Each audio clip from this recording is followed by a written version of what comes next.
Looking for a fast-charging, ultra-responsive stylus for your iPad? Meet the 2X Fast Charge Active Stylus Pen, designed for 2018 to 2025 Apple iPads. Take your creativity and productivity to the next level. Click the link in the video description to shop now on Amazon. You may cheer Just Stop Oil's demise, but driving is about to become hell for one reason. Opinion.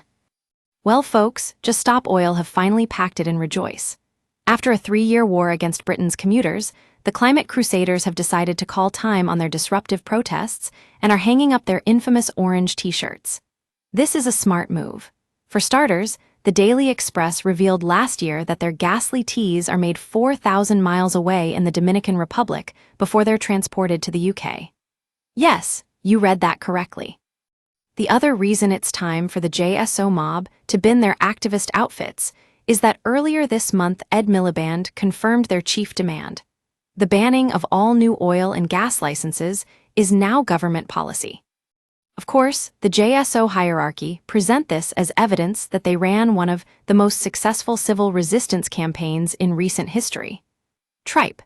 Ed the eco-warrior is the darling of the progressive metropolitan class, the toast of Islington dinner parties. Ask anyone of that stripe whether they back a ban on new oil and gas licenses, and they think you're mad for even asking the question. JSO can tell themselves that it was their ego trip protests that forced Miliband's hand, but you'll have a hard time convincing me he didn't believe in outlawing new oil and gas all by himself. Read more Just Stop Oil activists caught boasting about defacing Charles Darwin's grave. Anyhow, JSO are no more, and so Britain's motorists can breathe a sigh of relief, right? Wrong. See, it turns out the UK's production line of self-absorbed middle-class protest brats is running smoothly. JSO offshoot youth demand is ramping up for a wave of action that will make the road-blocking demos of recent years appear like a minor inconvenience. Youth demand, which is calling on the UK government to impose a trade embargo on Israel and introduce a super tax on the wealthy to pay damages to the Global South, says it is planning to shut down London every day in April.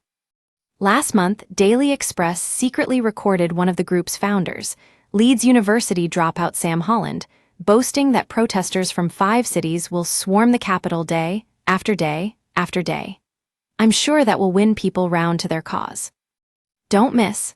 Ex-Labour MP urges pro-Palestine protesters to cause chaos in mass resistance, revealed Palestine mob plot to swarm 5 UK cities in coordinated armistice protests investigation. GB News halts show for urgent breaking news, but issues awkward apology latest. Now I know what you're thinking. I don't live in London, so who cares?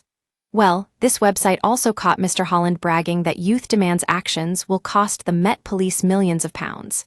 4/5 of the Met's funding comes from central government, meaning you and me, whether we live in London or not. So even if you're not stuck in a youth demand traffic jam, you're footing the bill for it. JSO may be dead and buried, but there's a new band of narcissists poised to take their place.